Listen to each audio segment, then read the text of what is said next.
awful lot in the qualifiers and fits very well with their opening turn. It's gone. PL would have super countered their Mirana 2 gap closer, and then she basically isn't going to be able to deal with you at all. Yeah, both heroes, right? Drow and Mirana just never like playing versus any type of gap closer like that, and Illusion heroes are just always the nightmare of Drow. You can itemize to make up for it, but yeah, it's never your best. You have to be like way ahead. Yeah. Good smart bans from forward. Let's see where they go with their third pick. I dare say they're very experienced banning against while they're running a Drow strat. Just felt like one of those things at TI that they did. That it's like anytime they got Drow, they had a pretty straightforward game. And then when they got knocked out, it was basically like, oh, people finally started just banning the Drow and dealing with whatever they had.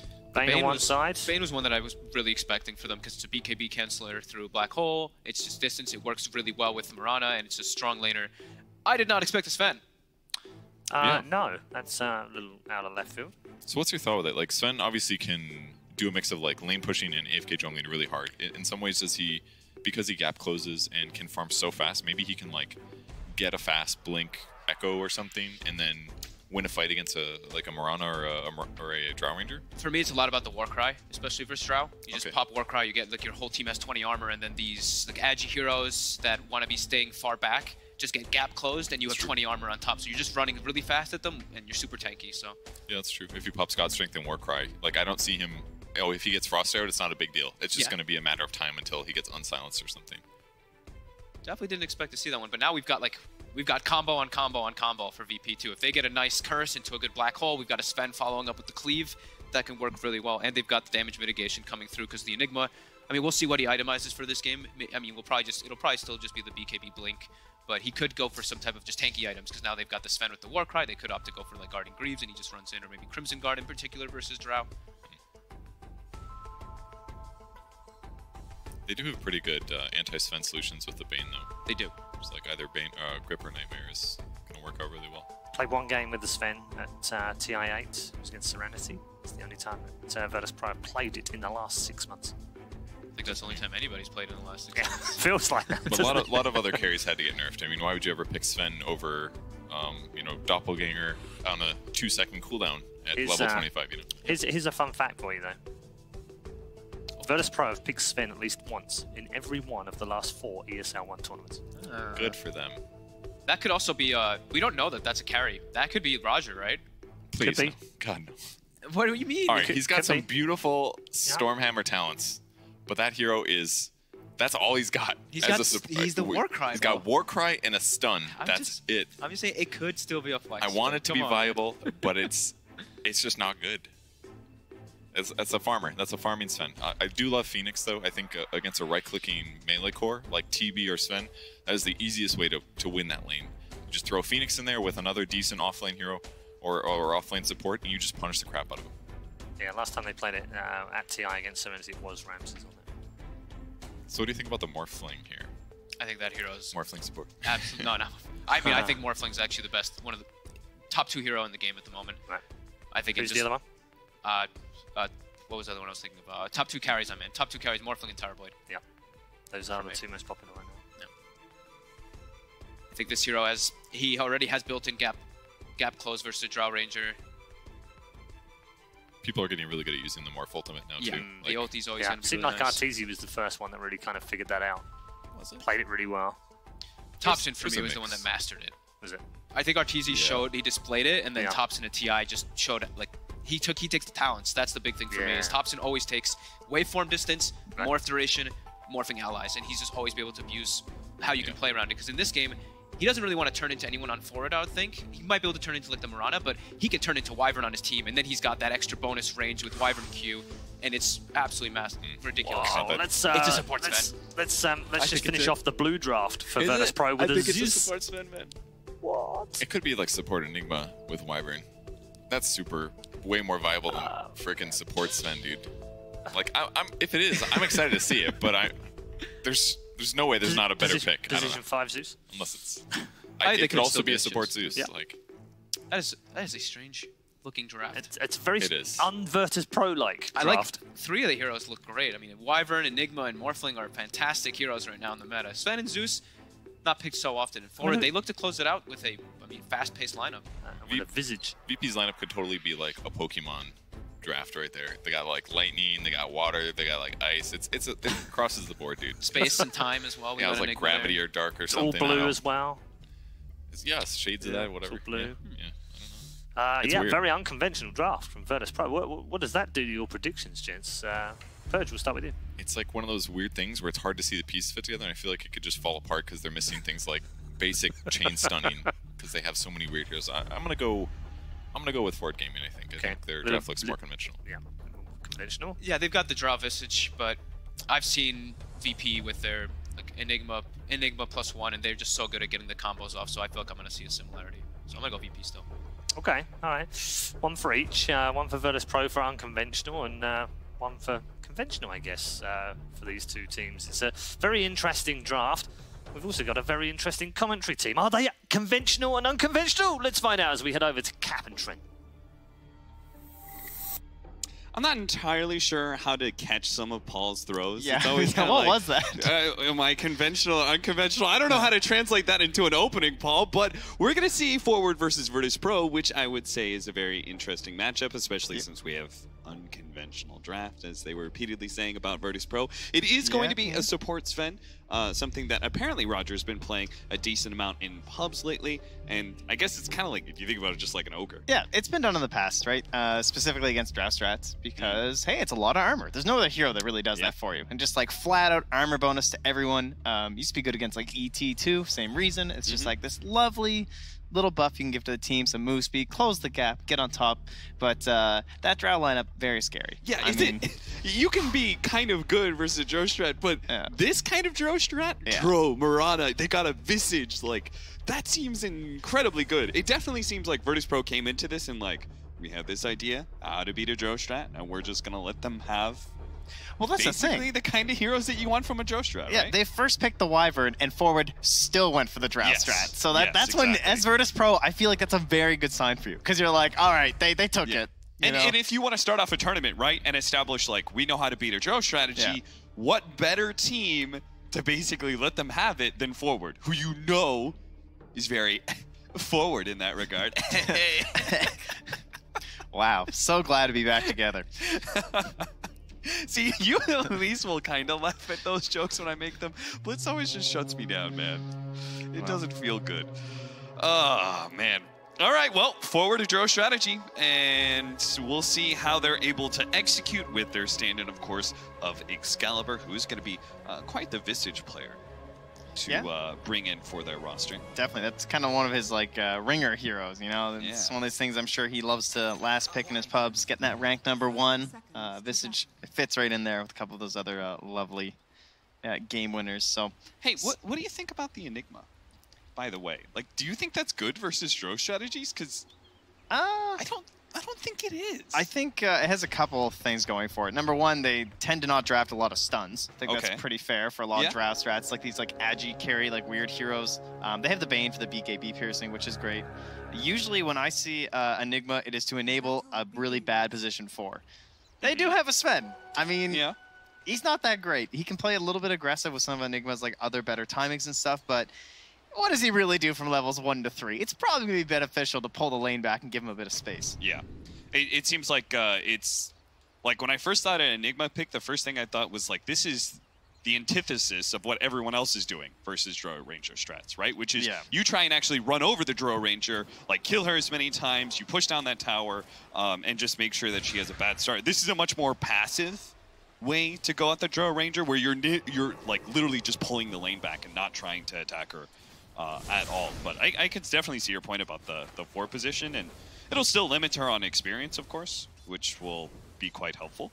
Look at Solo. They've committed an Observer Ward in the base. That is very unusual to attempt the Courier Snipe. So what he's trying to do here is everyone waits till they see this all supports before they move the Courier now. So his thought process is, everyone brings it to that tier 3. So what I'm going to do is I'll put an Observer Ward. If they park it to that tier 3, I'll have the vision of it, and I'll use the Arctic Burn to still kill their Courier. That'd be smart. Unfortunately, it didn't work, but you have to give some credit, because that was very sneaky. Yeah, Excalibur I have not seen that move. Excalibur bought the healing salve and everything, but he's like, I don't really need the extra regen in this lane because it's a Zeus lane against a Visage lane. Like, that's not terrible. He could just play and wait for more stat items. So he actually didn't bring out that initial regen that you normally see. But, I mean, that meant Ramses was alone for a little bit up top, but it looks like he's still relatively okay. By the end of the draft, in terms of a morph game, I think morphing into Mirana has proved to be very successful for a lot of teams, just getting those leaps and some quick bursts, and then back into the Morphling. Whoa. What about if you morph into your own Sven? Also, morph allies? Yeah, double stuns. Give double stuns, Whoa. double war cry? Whoa. Okay, if they get like a winner's curse to be set up into like double stuns from both your Svens into black hole. Whew. Sound good. Wait a second. You can get Nimbus. They can do double Nimbus. Oh. Wow, this is filthy actually. All right. Okay. I see what you're putting out, VP. I like it. So it looks like we are going to be having a pretty passive laning phase, I would say, all around. Nice block of the arrow there from Solo. Willing to tank a lot of damage to give Ramses a bit of heal, but he may actually have just given up his life in the process. The Drow Ranger aura giving him the extra damage is all they need. They're going to be able to find him. Solo just can't escape. This Universe. First blood. Lane combo looks kind of good. Bane Mirana. Very innovative here. Yes. By Forward Gaming. Never seen that once again. And it's definitely, it doesn't seem like Wyvern Morphling is going to be the best answer to it either. As you can see, oh, nice arrow, Universe! Woo, that was sick. Bottom lane, Resolution is still taking a lot of damage here, and they're going to try and chase him down. Fortunately, he had the one. He still has a salve as well as a fairy fire. Roger, I mean, surely he had to have known that he had all that regen. What? Oh? How do I get out of here? All right, well, Roger, yeah, you do have the creep wave pushing in, so it's all fine, well and good. He's just going to come back in. They assume he's left, but surprise. He's going to Stormbolt, MSS. MSS has the Malphus on him. And we'll make the dive away after that mini stun has gone to completion. All right, eventually figured things out down here, it looks like. Drow is actually, I mean, Drow's not amazing at it, but she's pretty good at dealing with Eidolons to start. That's going to be a lot of extra CS he can pick up. As long as she's not getting pressured too hard. Resolution currently at a CS of 9 and 2. Yeah. Arrow combination. Starting to morph into strength. But it just doesn't seem to be enough. Ramses does manage to get the stick off. Can eat a tango if he wants to. But it feels like it's just going to be tough for Forward to be able to finish that one off. Battle over the runes. It was going to be Arcane Rune for Excalibur. So they beat back both of Virtus Pro. Yeah, he's going to have 2 tangos here. He just needs to get his HP up fast because they pulled the waves. This is like all under tower right now. And he's going to end up missing like all of this. At least in terms of last hits, but at least he's getting the XP. This Cold Embrace idea with the Morphling, like, that's not really that effective. No, it's terrible. Gotta go the other way. Yeah. Keep on trying it, but, well, Ramses at least gets a little bit of HP to work with. Wyvern in general is like this support that can theoretically win almost any lane. But unfortunately, there is one support better in Dota, and that is Bane. Bane is absolutely the king when it comes to just winning lanes, and of course, very good synergy with the partner there. Another attempt to go on the Drow Ranger. The Phoenix is not a terrible help here. Resolution does manage to pop a bunch of regen once again. The Magic Stick is really working out for him, but MSS, who had already used his dive to try and cover the Drow Ranger's retreat, is easy food instead. Yeah, not one of the strongest supports. Of course, like a Bane and a Phoenix kind of in the same draft, like a little bit unusual. Like I feel like a lot of Phoenixes are getting relegated to the 5 role, but in this case it is theoretically a 4 for MSS, but obviously not one of the greedier ones that he gets to play. Just not that great in laning. Yeah. I think the only reason they picked that up is because they saw Enigma and they were like, eh. I mean, there's not going to be a real heavy pressure Drow lane, because otherwise Phoenix Drow sounds really bad for laning phase. Yeah. That just sounds like awful. Jeez, and you can definitely see it here. Yeah, Pasha's just slaying it right now. I love Enigma players that really focus on every single deny. It just gets completely out of control with the Eidolons and everything, but that's experience for you, right? Like, you should be getting as many as possible. Another arrow combination, Solo, will end up going down. So our Morphling is kind of swap lanes now. He's tired of this situation. Ramses will head out there in Enigma. I'm not sure if he goes top lane or if they give that to the support. Enigma starts jungling, but they are going to be able to force MSS. Oh, no, he doesn't even have to dive away. It's okay. Yeah, just drives him back with that Invis rune. It's not going to find anything with that. And we're relatively even across the board here. We didn't really check out the whole mid lane that much, but Visage has now become a hero, has level 6, and likewise Zeus can be popping that ulti, perhaps if a smoke gank looks good, but that invis actually still gets them something more by popping Solo smoke. Solo's like, don't really? ward Solo. He's like, you're still here? What's happening? This is no longer a lane that no one can play in, I believe. Once the Visage gets level 6, yeah. Like, you have no threatening power against the Visage anyway, because your nuke doesn't do a whole lot to the Visage when he's got Cloak up. He could, like, just get dove by Phoenix and he's actually dead. Yeah, like any small slow, movement speed slow is all it takes. Wait, he placed the ward. I guess maybe he thought his smoke got popped by someone mid? I'm not sure. Huh. Well, he's probably dead. Don't tell him that's gonna get Universe. Oh, okay, there goes the Zeus ultimate finally, and Solo just try and get some damage on MSS before he shortly goes down. Oh, so yeah, the kill on Universe from Zeus. Okay, very nice. Well, no one's gonna return back to this mid lane, but he certainly can't get close, and it does mean Excalibur will take that mid tier 1 tower at 7 minutes in. Not terribly surprising with a Dro and a Visage lineup, but it is perhaps a little bit earlier than expected. Again, you just don't have the heroes to defend. Yeah, now the question becomes, what can you do with Visage now? Okay. Where do we go? Are we just gonna like all snowball into a tower? Is that the plan? Or are you just gonna like try and farm up and do an aura to help the rest of your team join in on that? It looks like he's going for the classic helm. It's very well in dress strats. Jesus, this Dro Ranger is just getting attacked everywhere. They are refusing to let him get to level 6. Oh, that hit! Oh, what? All right, that's an arrow that just nails him. Roger will fall. Could not step to the side fast enough, but it seems MSS does have a dive. He will be able to do a little distance. Ramsey just follows him. Tit for tat there, but Fire Spirits actually giving MSS some time here, just trying to... I'm not sure what he's trying to do, just buy time, I guess. Right. He's like, I don't know. I'm not sure if he's making it out of here or not. Moonlight Shadow, okay, maybe he does escape. Okay, I think Ramsey's missed like 3 CS because of that, so... And in the end, it was kind of good. And they didn't get the tower, right? He pulled the creep aggro off a little bit. Give him the tip. Sleep up, arrow out. Leap down. Bop, bop, bop, bop. That's Zeus dead. I think a lot of the games recently... Whoa, Pasha really going for the black hole with Ramses TPing in. He'll make short work of Excalibur. No matter how many wand charges he has, there's still... Oh, he doesn't have a waveform. Could he actually get out? Bottom lane, they're actually going to turn around. Nice storm bolt out from Roger. Trying to go for the body block. MSS misses it for a moment. The extra Warcry movement speed. And Excalibur does get out. They just didn't have the extra mana. With a waveform, nice sleep into an arrow. Jeez, killing spree already. I think like Forev has been playing this like killer offlane heroes. I feel like the Forev Mirana has just looked so crazy in many of their games. So this is what this is looking like to me from Universe, honestly. Oh, here it is. Our downtown area. You can't even see Mirana. She's way out of there. Gets woken up, but doesn't even matter. They woke him up so quickly. Pasha was really good on that with the idol, but he just didn't see the arrow coming, I guess. Didn't even try and move. Do you know what I saw the other day is you can wake people up with Veno wards and the ward doesn't get the nightmare?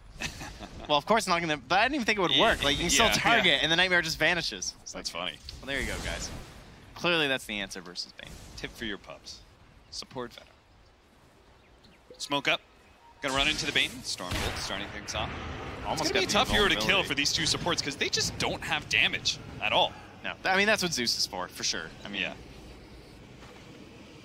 They don't but have not gonna be enough. So. Yeah. Okay. Roger going back in, trying to get some wards down. Finally throws out the Stormbolt. No one is going to be showing up soon. The arrow is going to miss onto Roger. They do manage to pick up that Arcane Rune on MSS. He's got to get out of here. No one. How is he surviving at like level 4? I'm like, does he have raindrops or something? Like, I feel like this Phoenix should just be dead. You know, you self-sacrifice HP. You're up against a Zeus. I'm pretty shocked that he keeps on managing to slip away here, and they are going to smoke up. To be honest, there's just not a ton of damage, right? If the Zeus isn't close enough for the lightning bolt. That smoke just got completely revealed, by the way. Yeah. They all just smoked my shrine. Instantly got pinged because of the Thunder God's Wrath. But yeah, it's true. He's very good spacing so far, and it looks like he'll get 6 here under the tower. Excalibur is camping out now in the top lane. I'm a bit surprised they haven't taken another tower yet. That's my problem. I don't know. It feels like this happens with a lot of Visage games where, like, you look at the net worth, like, how is Zeus above the Visage with how that went? You know what I mean? Like, Visage got the tower and everything, too. Close range arrow, Starstorm, just nuke it down. Still above the Visage. Double drop with the Familiars. They do manage to get that tower. Just the single drop and using the other Familiar help secure the CS. Pasha. Nice Supernova timing though, but Roger, they might be able to do it, the two of them, but now with the Enigma dead, maybe he won't get it. Oh, it was just about to explode. Oh, that's so frustrating. Back up to the top lane, Ramses, they're just hoping to force him to, oh, he didn't even wait for him. He got Fiend's gripped first. Yeah, maybe a bit greedy there, not going for the shift first, I guess. But I mean, who catches you in the animation of waveform? He was like, winding up a little, it looked like. Well, our Drow Ranger, it was a rough time. Level 4 for so long. Spent some time in the jungle, has level 6, now level 8. It's beginning to get some of those big agility items, the starting stats. Treads, Ring of Killa, the Wraith Band. Yeah, I don't know, are Forward committing to this? I mean, they brought all these heroes up top. There's another wave, but obviously that was the catapult that did so much before, and now they will all back away, so not going to force anything too crazy up here, but the pressure, hey, it did work out. Scott made his top lane rotation. They didn't kill him. It feels like this is, you know, any sort of a Visage lineup, but especially Drow Visage lineups. If you lose that one fight at the tier 2, it feels like the game's just over. So you want to be as well prepped as possible. Do you think if Forward went for the push at top lane, that VP would have defended, or do you think they just would have traded towers? I think they would probably defend, I would guess. Just because they have like such big team fight abilities. Yeah, they want to make use of it. Nice silence out before he gets the sit. Oh man, Ramses is struggling right now. He really is. I mean, that's pretty brutal. Like instant silences like this too. It's really not much you can do, and they're gonna feel forced to at least trade for this. They have TPs to Shrine, but that's currently covered by Excalibur. There is a decent amount of vision forwardly placed here by SVG. I guess they can't fight this. DD Rune on Universe will make it an even harder choice. Just not enough time. They glyphed on the catapult wave too, so they had already lost that. Now that this becomes a Roche game for VP, where they have to be like constantly vigilant over the Roche pit if they want to make good use of these abilities. 4-man smoke up. They're gonna just sweep on through. They've got the Supernova, Winter's Curse, Black Hole. There's a lot of team fight on both sides here. There's just a question of where the initiation goes. MSS gonna be spotted, but he's already dove away.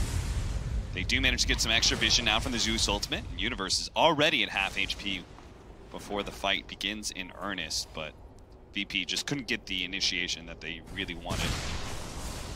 Yeah, now that means that there's like Moonlight Shadow if they want to go a little bit aggressive here with the Thunder God's Wrath being down. There is some vision stacked up on Roger though. He's got sentries and dust. Oh, actually he's now used Observer and sentries. They will catch an Observer Ward just as expiring, so he'll get the refund on that. And Ramses goes back to his safe lane here, but hasn't been very safe so far. 0, 3, and 1. And here they come.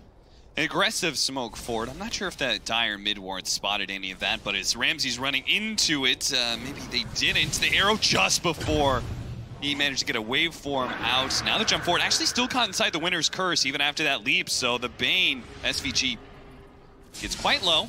Another Storm Bolt trying to finish him off. Roger thinking about it, but not going to try and commit for the kill because he knows the Fire Spirits is going to come eventually, and now he's going to be slowed down too much. With the Familiars chasing him out, Ramses tries to come in with the Fire Spirits a little bit, diving out, but he knows his support is dead. At least it forced out the Supernova a bit.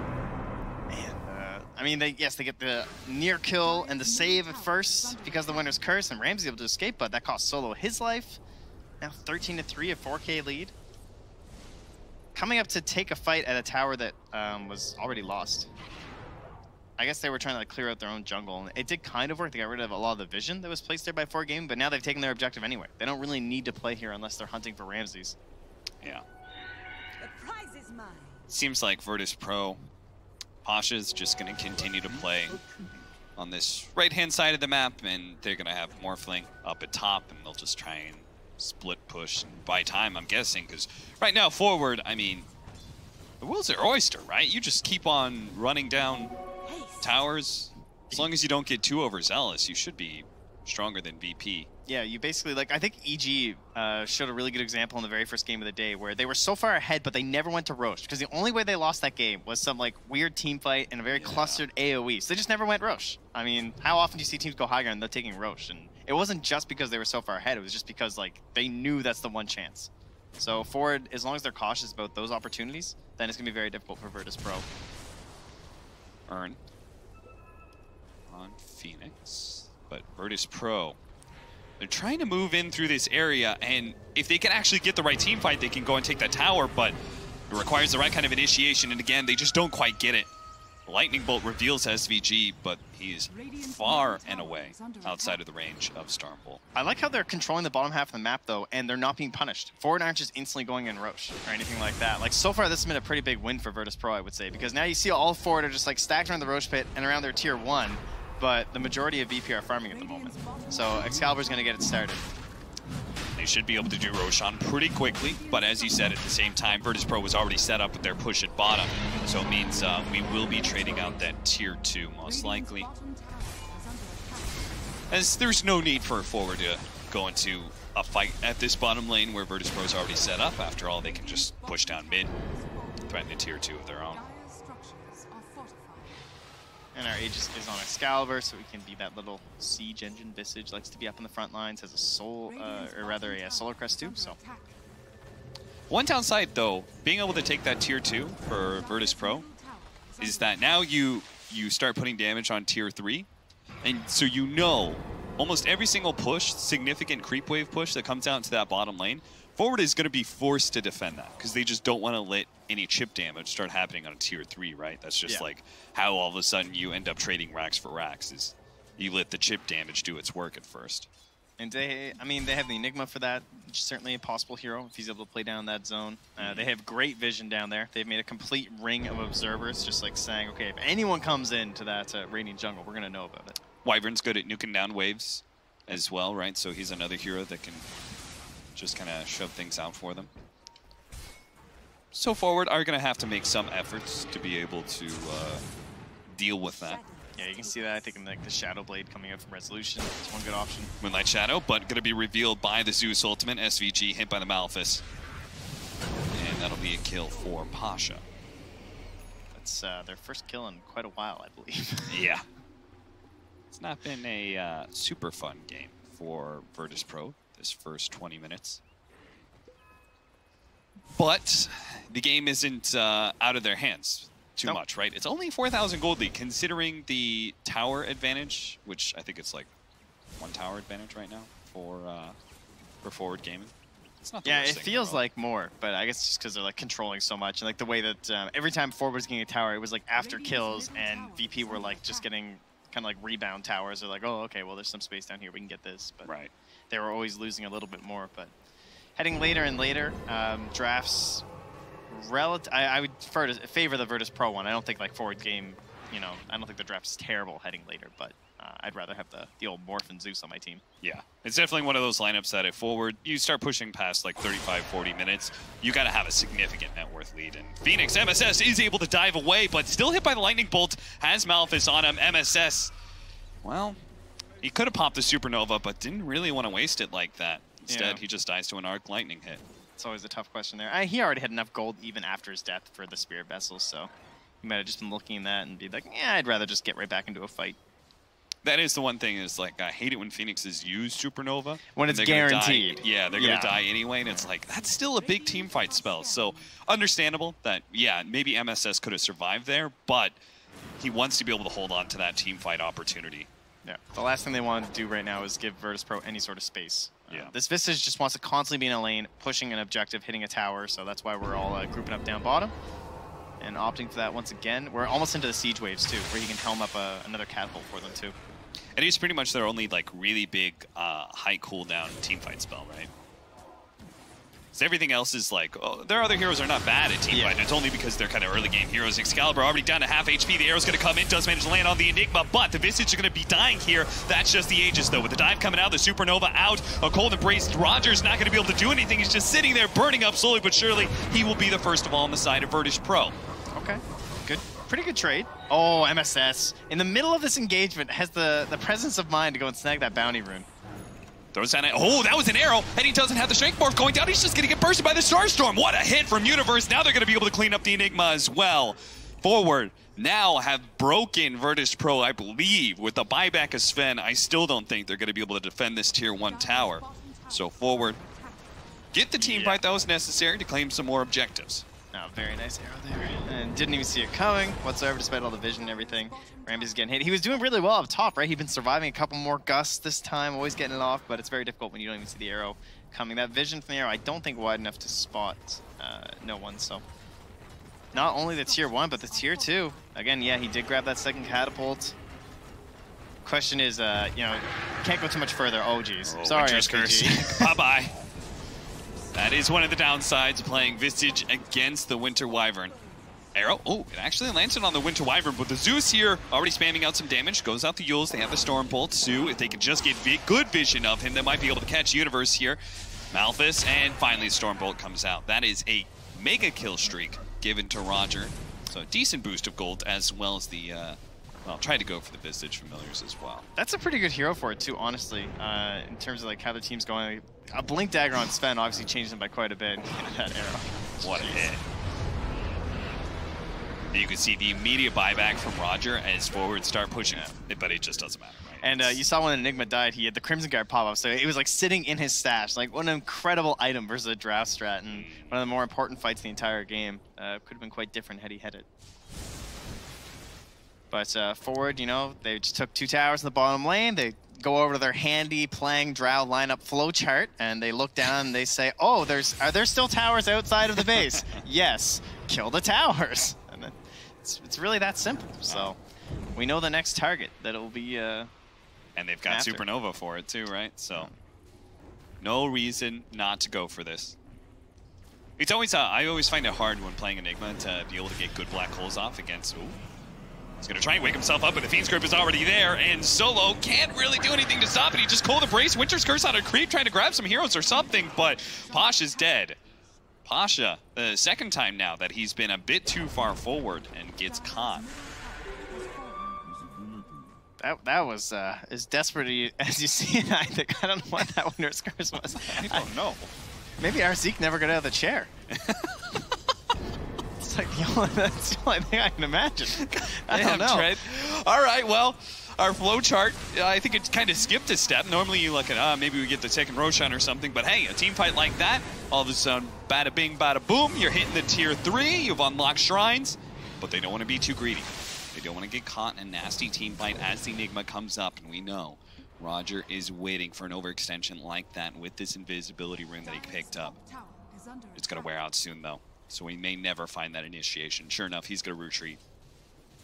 There's so much pressure on the Wyvern in this game because your Enigma is not going for any sort of like blinks or anything like that. He's just doing this aura build, which is a great build, but that means that he's relying on a Winter's Curse to set up a decent black hole. Right. And so that means you have to play like aggressive as the Wyvern. It can't constantly be these like defensive black holes on one hero or even just killing the Bane or something. Like, you got to get the double core, you got to get that black hole down. And he doesn't even have the Blink Dagger on Roger to like force something first. That would be like nice. The idea being like Roger blinks forward and he throws out a stun or something, that's going to force forward to react in some way, right? But right now it's just entirely Solo, like, go in, buddy, just like that. Yeah, looking for that chaos factor or something. Hoping he runs into the right combination of heroes that will allow him to get a good Winter's Curse. Roger. Dude, this sick position 4. Do you see that initiation? All right, they're going to sleep him apparently. Sunray out, just some good poke damage. Now there's no way that Virtus Pro are going to be feeling comfortable taking a team fight unless something crazy happens. They actually go back in, trying to blow up Excalibur, and they do manage to get him. He will be blown up by that Morphling, who's already got the Strength Morph, so he's going to be okay against some of that damage. Yes, the Winter Wyvern is dead, but so far it's a good exchange, especially with the buyback already out for the Winter Wyvern, and they're laying so much damage into a Morphling who's still getting away. They're trying to chase him down with one Familiar right now, while their Zeus is getting lots of damage on these supports. The Bane's already dead. Rand's going to be healed up by the Cold Embrace now. That is definitely not a hero you can take out. Roger, hit by the Fire Spirits, says, it's okay, guys, I have Storm Bolt. I'll throw it on that Phoenix. We'll finish him off too. Forward. Just put the damage on the wrong hero and lose a team fight as a result. Rezo's just like, how am I losing a fight where I just got a 3-man gust? Where is my team? And that was without the black hole still. That was a classic situation of the pressure of having the black hole.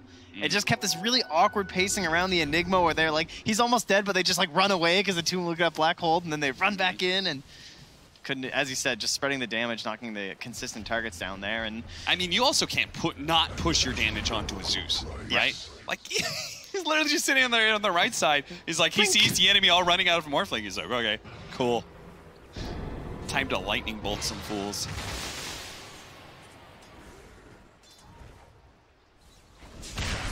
And that means Blink Dagger is just about done here for Roger. So perhaps the game will change. GPM talent for the Enigma too. They lost the tier 3 though, which does mean the shrines will be the next target here for Forward Gaming in their flowchart. And then the second Roche, which has a very conveniently placed DD next to it at the moment. And, oh, wow!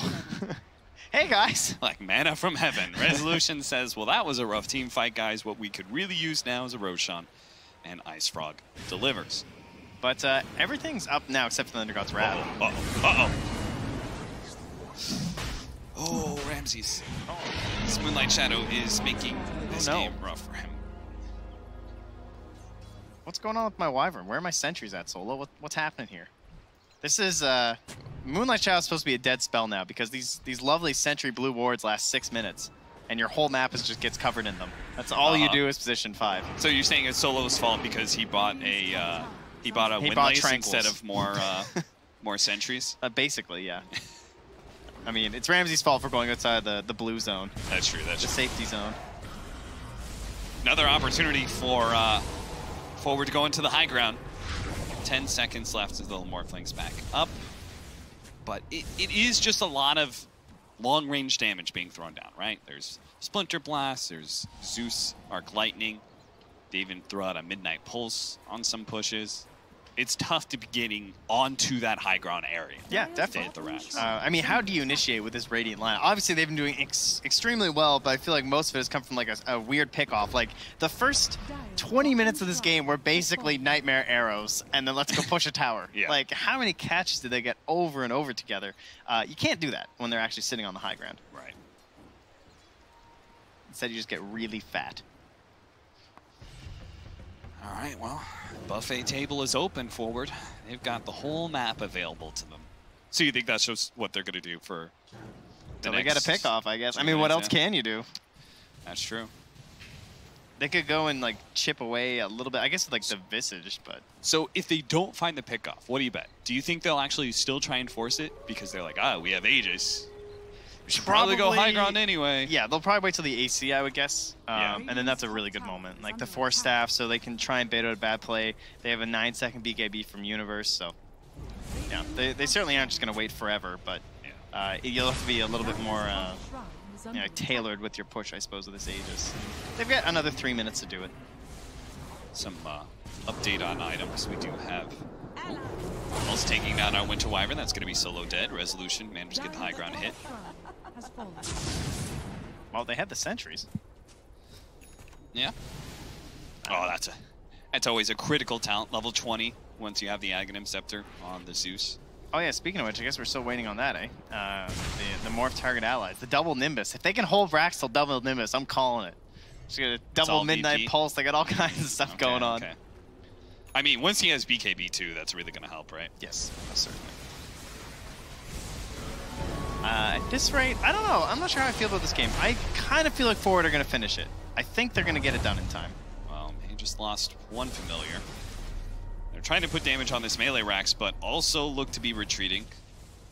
So that's going to get regened up. Another 200 gold for Virtus Pro.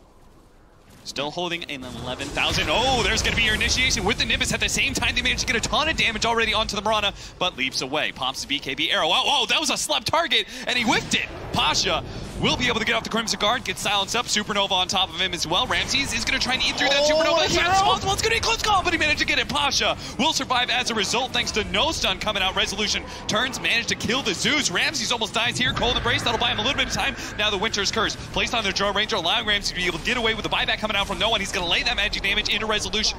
There is going to be an Aegis, but SVG, he is slowed down a little bit by the Splinter Blast, but they want to focus on this Drone Ranger. No, he does not have BKB. Just throw everything. Throw down the Black Hole. Make sure there's no way that carry will survive. Excalibur and Universe, they know their Drone Ranger's dead. They tried to retreat fast enough to make sure no one else got caught, but Excalibur was going to get caught anyway. He's going to be chased down by the waveform. And that is going to be 4 dead on the side of Forward. Oh, it's going to be so much experience for Morph. Like, he was level 17. He's almost 19 now, thanks to all that. What a huge save on that. I thought that fight was going to be over with the egg, and then we were going to get the Enigma, and then just go high ground and start chipping away, because at that point, they would have lost a lot of their just, like, casual wave clear. But major save from Ramses with the attack speed boost. Barely gets that egg down in time. And then, of course, the chase a bit too far from the Drow. Yeah. Aegis not so good up on the high ground.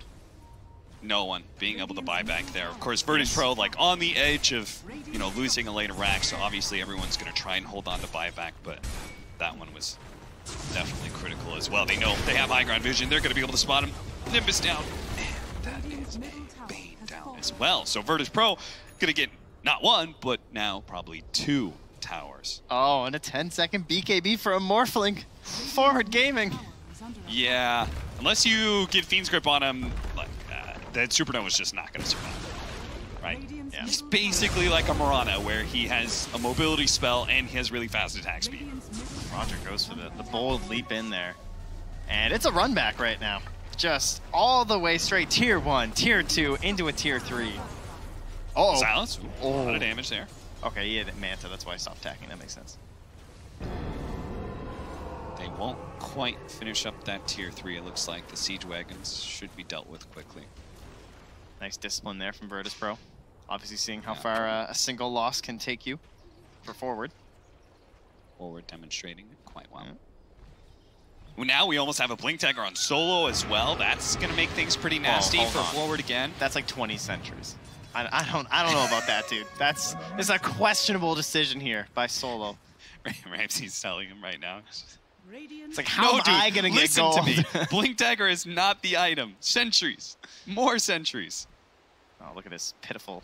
Support gold spend. Okay, thanks, Layer. Yeah, I get it. They're spending a lot of gold. Always got the I thought you were a support player. Yeah. Why are you mocking the support player life? You're sounding Dude, like I had the funnest game lately. I was Ogre. I just bought sentries. It's like snowballing mid, buys a Shadow Blade. Game's just over because he can't play. You sounded like a real Chad core player right there for a moment, Trent. Well, I hear enough of them that I can do a great impression. Okay. Yeah, I get it. You bought wards, bro. 21-15, a 4,000 gold lead right now. Apparently Zeus and Winter Wyvern are missing. Universe is very specific on that. Not sure why, but it looks like forward. Maybe we're planning to go for some smoke action, are still going to do it, despite the fact they got spotted by the Zeus ultimate. But sometimes it just doesn't matter. You want to make a play? You're going to make a play. And Virtus Pro is outside of their base, so... You got to do something to offset the clear initiation advantage for Virtus Pro in this next team fight. And yeah, just the vision killing them at this point. Aeon disconnects for the Zeus. I like that. So no one just get us some sticky situations. To be honest with you, Trent, I don't know how forwards start the next fight unless they like smoke run into a hero or something like. Yeah, it kind of comes back to that whole, like, they won the first 20 minutes literally off Nightmare Arrow. That's pretty much what it was. Yeah. It was just constantly over and over because in the laning stage and in that, like, build-up phase, everyone's so split up. But now that you've just got this clump of Virtus Pro and they've equalized the net worth, they don't have that pressure of being split and farming, then yeah, it's a great question. It's like there's so many auras now, there's BKBs. What to do? Roger's just going to go straight into the high ground. He doesn't care. He's going to make himself a focus. That way the rest of Virtus Pro can play off of that Chaos solo. Blinking back down into the low ground. They're still not trying to go for Ramses, though. Excalibur is going to be caught, separated from the rest of his team. He is pretty tanky, but they're trying to focus on right now with the Winter's Curse intercepting a lot of those heroes. They will be able to focus down Excalibur because look at them. They just can't get past the Winter's Curse. Now with the BKB activated from Resolution, he tries to come forward, but quickly regrets it. Nice push back there, but Fiend's Grip Supernova on the high ground as well. They can't deal with the egg fast enough. Maybe the Drone Ranger can actually get the space to land the damage, and that's exactly what's happening. They managed to finish up the Enigma. He now turns towards Ramses, who's going to turn into a Mirana a leap away, but Roger is putting damage onto Resolution. He managed to get a Hurricane Pike away. The arrow, oh no, the Phoenix getting caught. Ramses is going to be able to run him down, actually turning into a Mirana for a moment, very low, but it doesn't matter. He had the Starstorm damage, and okay, maybe it does matter. MSS had the dive away, and has a TP, so he can hide somewhere in the trees and get out. No. No, but he spots him. That's all they need. Oh, yeah, TP. He's good. He's good. He's good. Wow. All right, slightly close there. Looks like that's still going to be about a 2,100 gold swing-ish for all Virtus Pro. Chaos. Roger just hopped in there. He's like, we're just having a fight. You guys don't get to pick your perfect initiation.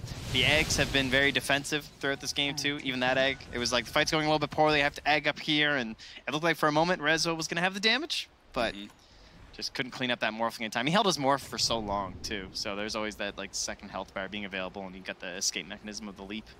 I think in these situations, Excalibur has to embrace him being the pseudo-initiator. And I'm saying his initiation is pretty much going, attack me. The face tank. Yeah, that's pretty much it. Because look at everyone else on the team. Like, Dro cannot be there. Mirana, obviously, nothing you can really do. You hope to land an arrow, but that's about it. You can't Supernova to start a fight, because that's just, it's going to be cleaned up so quickly, it'll be inconsequential. And this is why it's very rare to actually see the 5-man ranged Drow lineup. Yeah. They're really not that common. Tends to be a Centaur in there, or an Earthshaker, or someone who's just got to get in there. Even just Undyings, right? Yeah, like the Undying Drow Ranger is a duo that's been pretty potent that's right now. That's a merch Dota right there. Exactly. You run in there. I'm going to die, guys. I got 2 tombstones off. Let's go. Virtus Pro. They're going to run into Moonlight Shadow Forward Gaming. If there's any opportunity for them to win a fight, it would be this one right now where the Invis goes undetected. Resolution pops BKB, hoping to be able to deal with Pasha fast enough. The Supernova on the side. Pasha not feeling like he can go for the BKB just yet, but no one's already blown up the Bane, and they're saving Pasha until an arrow comes in, locks him down. The Cold Embrace just not going to be good enough. The BKB fading now for Ramses, but does manage to finish off Excalibur first. Now going to wait for him into the enemy. Willing to take the fight because how tanky he is. He's already been silenced up as a Murata. Managed to pop the Manta, though. Hit by the Familiars. He's not going to be able to swap back. He is dead now for 80 seconds, right around that Roshan pit. Virtus Pro have the opportunity to take control of the game, but losing their Morphling means they lose control of the Roshan pit now. Dude, how did he not take double Nimbus? I'm so upset right now. He took the waveform attacks targets. What are you doing to me, Ramses? Surely, that's got to be the better play. I'm pretty stunned. Like, get the refresher share, this triple Nimbus. All right, I'll be honest with you, Trent. I have no idea. You're 100% it works that way? Yeah, okay. I'm 100%. Right. You get Ogre multicast for some damn reason, and you get Nimbus. I don't know why, but I promise you that's what happens. All right. Then shame. Yeah, then shame. Like, wait, solo. At least Forward does not feel comfortable enough taking, well, maybe with an MSS.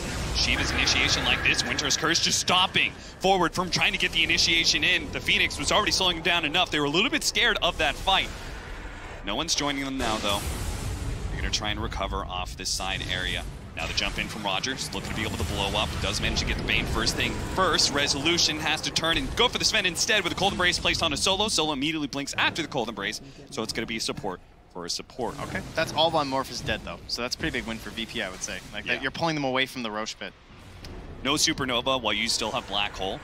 I'm not convinced that they can do Roshan themselves, though, on the side of Virtus Pro. They can definitely do it very quickly. However, they can't do it if there's any sort of contest. So, like, if they can catch Forward away from the pit, or they can get enough pickoffs that doesn't matter, and Ramses can go, like, super low and just, like, race the Roche, then that's fine. Yeah. But he can't be in there at, 700 HP doing Roche if they're nearby. And it also feels like one of those situations where Virtus Pro don't need to Roshan. Like, they win the game by stopping Forward from Roshing, or they can win the game by actually getting Roshan themselves. But all that matters is just, like, preventing the Aegis. They could deny this Aegis, and I think they win. You know what I mean? Like, I feel you. Moonlight Shadow gonna go down. Winter Wyvern gonna be taken out first here. That is a good start. That's a big team fighter already out. The Nimbus is gonna be dealt with as they just want to play this left-hand side of the map, knowing that Virtus Pro is willing to commit everything to keep this Roshan fight intact, and that's why the Winter Wyvern bought back. I mean, they not only they steal the gem away from Solo, but there was already, like, this perfect dire ward right at the bottom of those stairs where they are playing right now. And they just kill it. They're like, oh, sweet. Thanks to the gem, dude. That was absolutely terrifying. Roshan marching out of the pit. Who wants to kill me? Why isn't anyone on Team Roche? Oh, man, that's a third Roshan refresher shard, too. I forgot about that.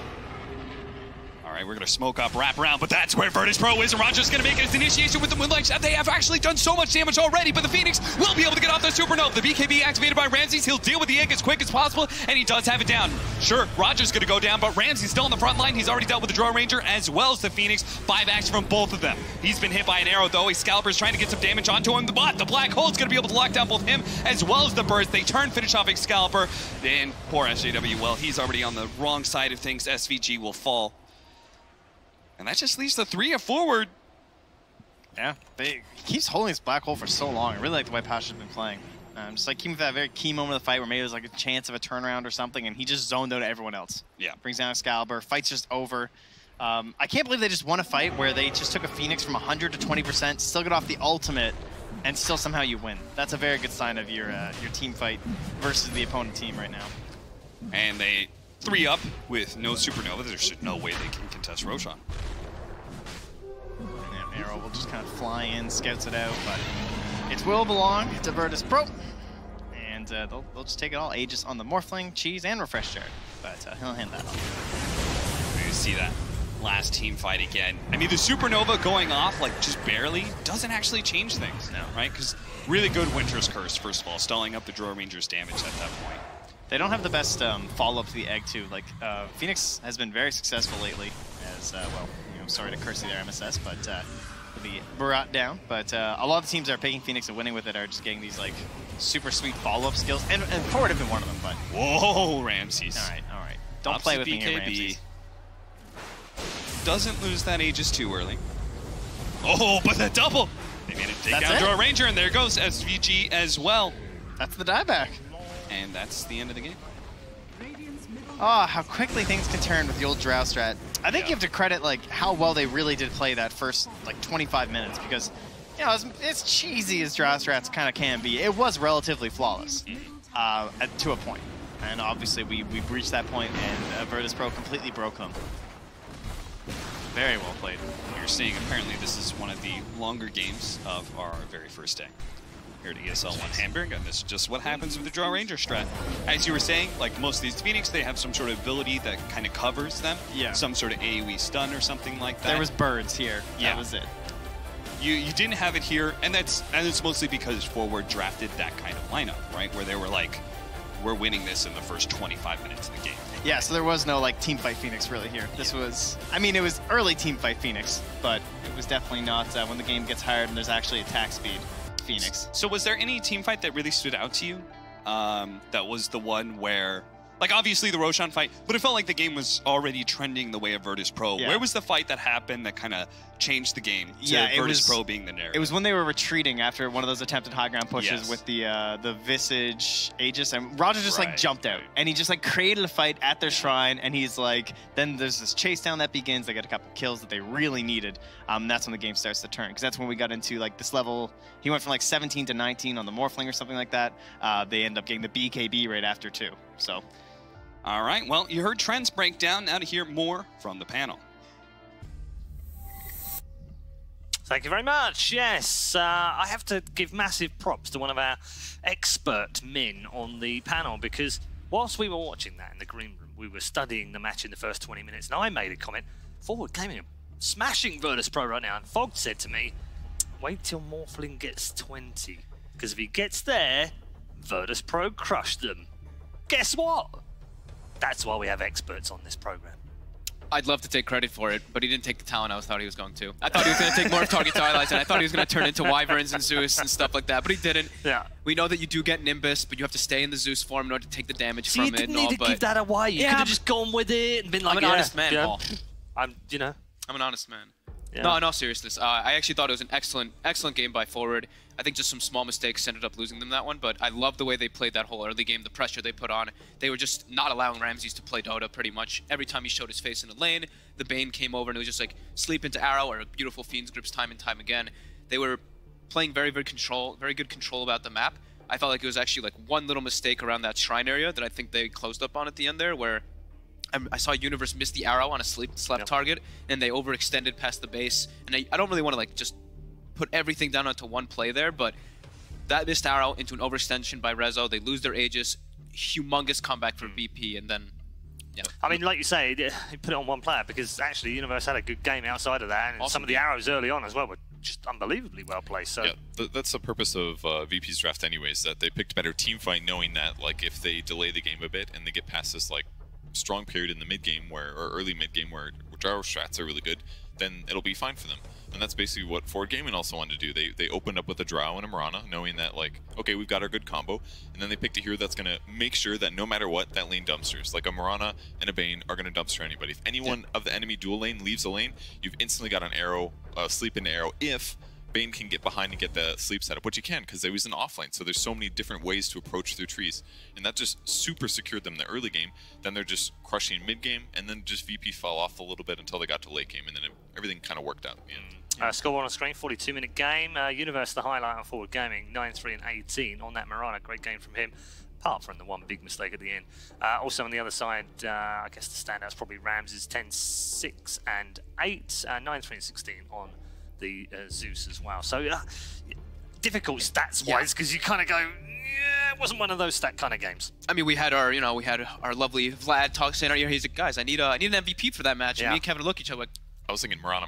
Wait, they lost. Wait, they lost the game. Yeah, we were like, can you do a Marat? Can you do an MVP for the losing team? I don't think you can. It was just, great teamwork. I liked Pasha's itemization personally. I liked the Crimson Guard build. He held on to his black hole a lot of fights. He was just kind of this tanky presence, but I thought it was, for them, it was much more of a team effort than on the side of 4, where it was like Universe and SVG were kind of commanding. We have to pick one out, and we have picked out Ramses in the end as the MVP, which, the Morphling. He caught back up. Yeah, I mean, that was the point, where he caught back up and then became very dangerous, and they had to shut him down. They did shut him down towards the end as well.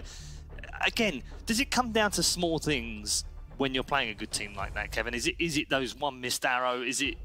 Can you really pin it all on that? I mean, if you want another car, yes. And I don't think Ramses necessarily played the best. There was a lot of early gank moments where he did kind of, didn't feel like a Morphling game where he was a pain in the ass to kill. Felt like, he made a couple mistakes here and there. And it wasn't always really ungankable ganks. It would be like they're gusting from nighttime at max range, or they're getting a Fiend's grip off just barely before he gets the waveform off, and maybe he didn't morph. Like things like that sometimes happened where it didn't make him. He looked very killable at multiple courses of those early games. I'd argue maybe, I don't know, there's probably lots of things going into that, like really smart ganks with little resources, but I guess I would say no one definitely played really well. I think Zeus played really well, considering that he's up against a Visage, he didn't get fed.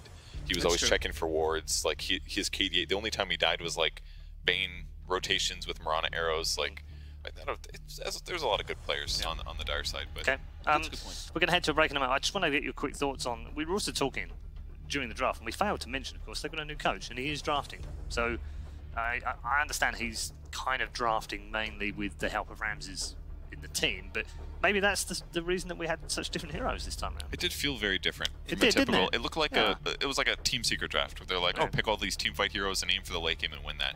But it was instead on a different team, so maybe a good direction to push those guys since they are so talented. They made something like Sven support look really good, moderately good in the early game, okay in the mid game, and then good again in the late game. He has like it's hard to like gauge too, because support Sven has this like invisible impact in a lot of team fights because he's just war crying, and you're like, how much did it actually mitigate? I'm actually like trying to look up the numbers of what the percent mitigation is afterwards. You do that in the break because we've got plenty of time while we take a break here and pay some bills. When we come back, that will be game number 2. Can Forward Gaming get themselves back in and on level terms in this best of 2?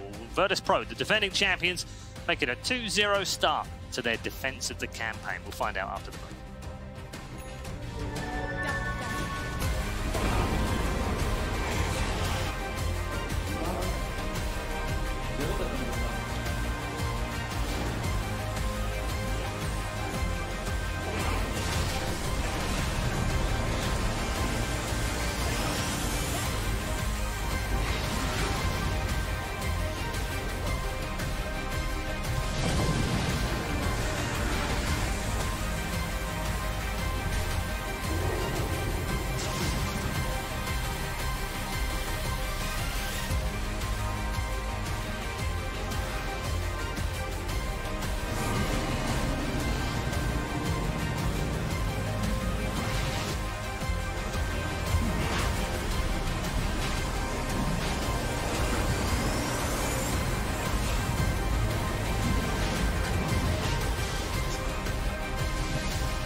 Intel technology powers the best of esports, and the best demand a superior level of performance. So we're introducing the 9th Gen Intel Core i9 processors, designed for the world's best gamers. In celebration with our community, we're hosting the 9th Gen Intel Core i9 processor Dream Stakes. We want to bring you inside our world of esports for once-in-a-lifetime experience that only Intel can provide. Enter for a chance to win a trip to one of 9 world-class events across 3 sweepstakes. We're taking the winner and a guest behind the scenes for a one-of-a-kind VIP treatment. Winners will also get the latest 9th Gen Intel Core i9 processor and walk away with exclusive swag. Enter for your chance to win starting November 5th, 2018. Visit corei9.intel.com to sign up for more information. Remember where it started. Your first experiences. Remember where you came from. The journey you traveled. The journey you love. Remember where it started. And imagine where it will go. Rise on.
See?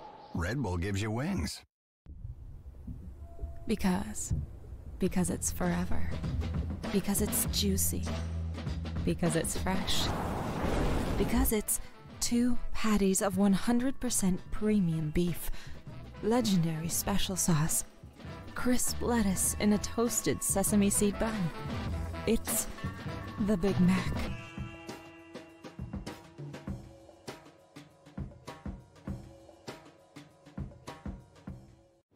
Bitburger 0.0. Select your favorite. Containing vitamins, isotonic, and with unbeatable freshness. Bitburger 0.0, always a bit more refreshed.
ESL 1 Hamburg is brought to you in part by Intel, Mercedes-Benz, Vodafone, DHL, Alienware, Logitech G, and PaySafeCard.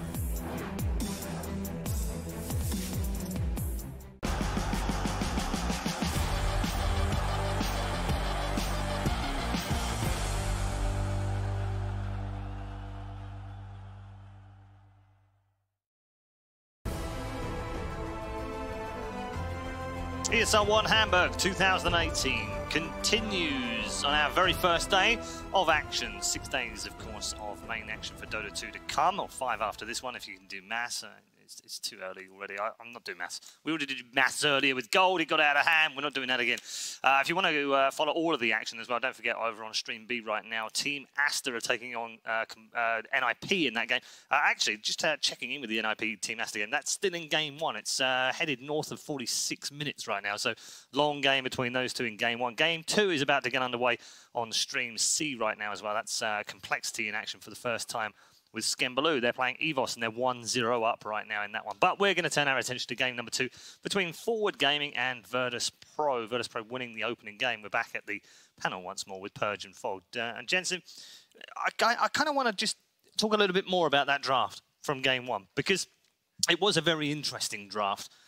Maybe not interesting from a Forward Gaming perspective, but definitely from Virtus Pro. Very unconventional is the only way I can come up with the right kind of adjective to describe what that was for them.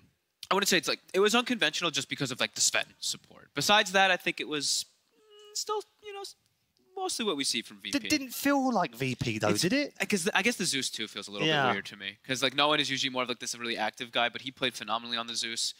But yeah, their draft just seemed like they wanted to take it to the late game, stall it out, and they were able to actually hold versus forward, and then Ramsey's able to carry as a Morphling. So it feels a little bit greedy, but yeah, you can't make these type of mistakes versus VP if you're forward, especially if you're playing a Drow lineup. Drow lineups are the ones where it's execution is the most important. You have to play that absolute precision. Okay, let me ask Kevin a slightly different question, but still related back to the draft.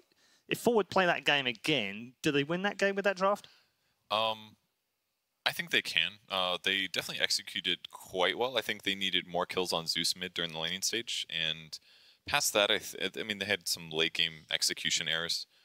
But it's hard to get opportunities. I mean, one of their most one-sided team fights was getting a great arrow on Enigma, or I think, which let them set up a great initiation. But it was a little hard for them to force fights in really advantageous ways due to the heroes that they had. So that was kind of the problem. They can get all the outer towers pretty straightforward, but once they're trying to go high ground, they almost need to pick first. They did it with an Aegis. Just they got cleaned up halfway through the fight.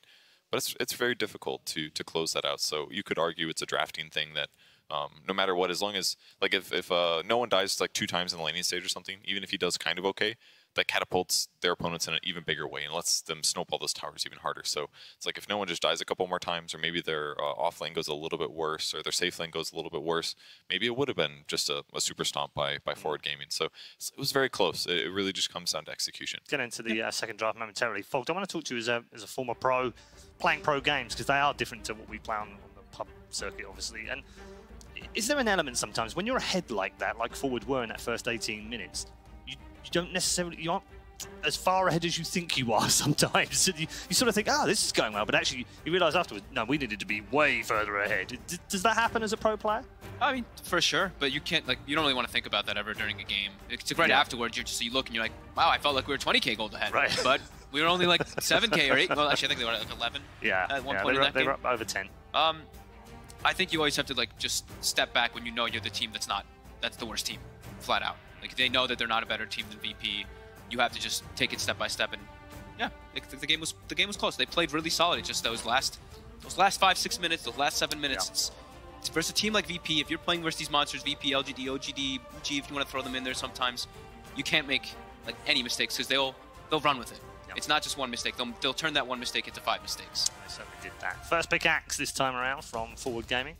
Bans feel the same. They took out the Drow though. They gave it respect. Because the Drow's gone from the Virtus Pro side. I didn't like playing against that. And Morph removed as well, which was kind of some of the issue. I mean, it was really good X solution. because pretty much no matter where the egg is, Morphling should have waveform range, super high attack speed with all his agility. He can deal with it. So maybe it'll make their team fight better if they do go on the same line. Nice flexible first pick for the Axe. Do they Wyvern or Undying here on VP? Because I know they love Undying versus Axe. They put him in the lane versus Axe, and Axe just gets crushed. Like, super hard. Solo plays it. I've seen him do it time and time again. I think it has to be one of those two versus this hero. You said Undying or who? Wyvern, just because it's just Wyvern. It's great. They also still do have Ogre. Ogre also is great versus Axe in that laning phase. That's okay. It's interesting actually over on the C stream right now. Complexity taking on EVOS in their second game. That's still just finalising the draft. They opened with an Undying Mirana. I think this Phoenix pick is also a bit of a block pick as well. Like having both Axe and Phoenix would be really good, just because if they're about to kill the egg, if you jump in the right time, do a Berserker's Call, it wins the team fight in a big way. So it's already a good hero. Yeah. It's not typically something VP would open with in the first two, but I think it's very clear here.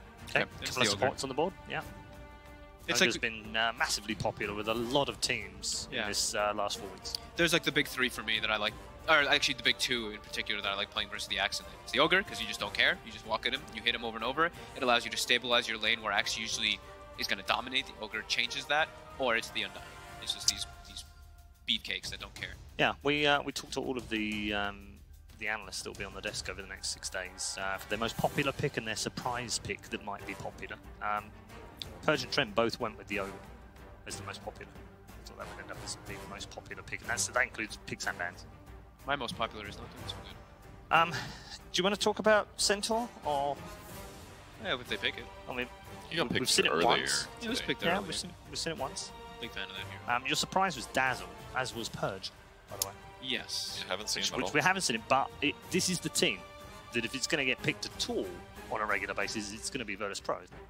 And I think the games that I saw it picked, it was against a Centaur. Maybe that's part of the reason we're not seeing either hero, is that if Centaur's not as popular as other cores, then we don't need to see Dazzle. And somebody like Ogre is just, as a whole, generally safer than Dazzle anyways, because you're just far tankier, you're slower, but tons of armor, tons of regen. Yeah, we've also spoken about the popularity of Invoker with Virtus Pro. It's found itself a second phase ban. I think you always... I'm getting down to the point where I was watching these games the other day. I think you always ban this man's Invoker now. He was just so flashy. He's like, oh, I'm going to do Exort this game. Switch it up. Does it continue to... Because Virtus Pro have their own kind of drafting meta, I want to say. For instance, Brood. It used to be a 5th pick. It used to be a surprise. Oh no, we've been brooded. And then it became a second phase pick because everyone knew they'd just ban it last anyway because they don't want the cheese. And then people started banning it in second phase. So what did Virtus Pro do? They first pick it. Yeah. Is that what we're talking about with Invoker here? Is it the same kind of, they used to 5th pick it, then they second phase pick it, now it's getting second phase banned, so is it, if they really want it, they're going to have to pick it first, aren't they? I don't think first pick, I think first two, and that's not going to work. Good, but it's not great. No, it's not the same monster as a Brood. Brood can lane basically anywhere, more or less, and Invoker basically is so much safer in the mid lane just because he's such a slow hero with low armor. He would be outbeaten by so many 1v1s, even by non-typical 1v1 heroes. Yeah. There's an interesting green, highest rated pick in the middle of that, which is the Huskar. Yeah, not at all abnormal. He's kind of a Brood right now as well. Yep. Don't think we'll see him this game though. Maybe if Forward wants it, but I don't see VP picking it versus Axe and Bane. Those are two key traditional heroes that are very good versus it. This is what we were talking about just before the break as well. Zeke, the new coach with Virtus Pro, drafting alongside Ramses as the drafting team, if you like.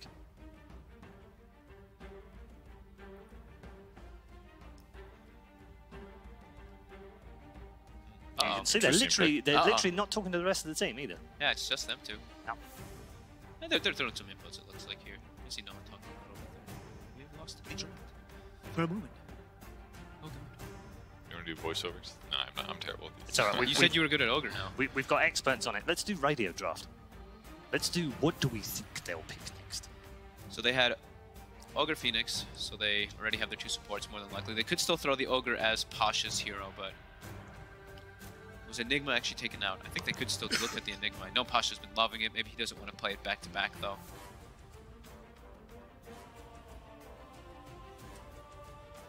They've picked something, I think.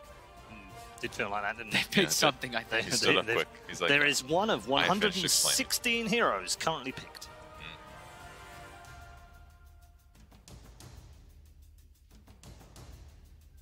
Nervously awaiting a pick. Yeah. That's what that looks like. Necrophos was it banned, does, right? They do look a little bit nervous, don't they? Necro was banned, right?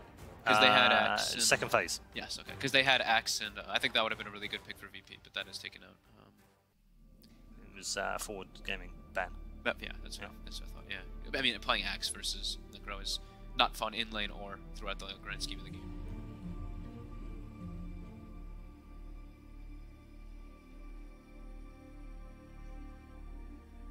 Okay, there we go. It's full screen draft for now. We can talk about the Centaur. Yeah, we can talk about the Centaur because that was one of Fault's potential popular picks. It is a third pick for Versus Pro. So, yeah, just overall, it's just I think it's just a really strong hero. Usually you want to see what the enemy core kind of is, but I think he just provides you so much. He provides you a way to start the fight, create chaos. You have a Phoenix who can always like go in afterwards, and you can protect the egg with the Centaur too. He builds all these like items that you really like to use, just like these Crimson, these pipes. And a Lina for forward gaming. Lina's really good here. It's super good against the egg, like disgustingly good against the egg. No matter where he puts it, you can always catch up and attack really fast.